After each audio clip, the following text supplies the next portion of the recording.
na kang hon jadi tamu nenon nang penbo che jia kron nang penli ka che tong sing che the tu mang bong ne penbo che jia kron chung phare nang ni obong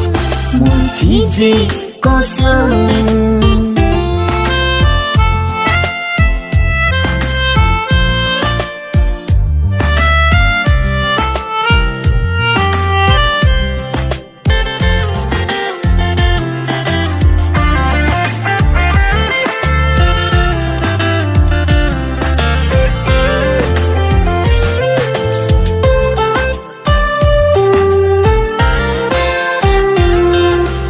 kaya loti kopi tong manjine sing ve kai ke kop jere te sidoe thi thi pa kang hon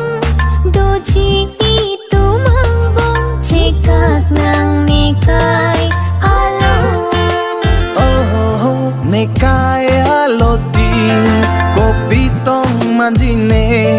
sing ve kai ke jere te sidoe thi thi pa kang hon do chi tu mang bong che kak nang ne kai alo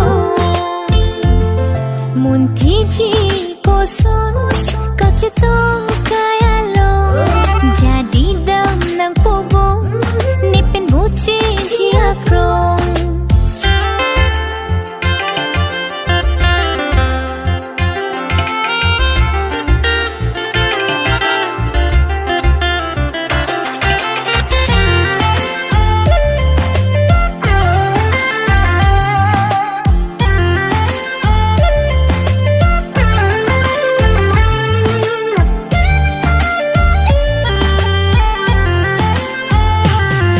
ranam do elong do tirthi jia song itu makang ho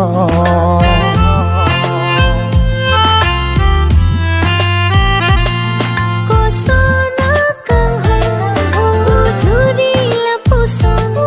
sing chi the veti tu mang bong ching hon veti tum ang bong thi thi va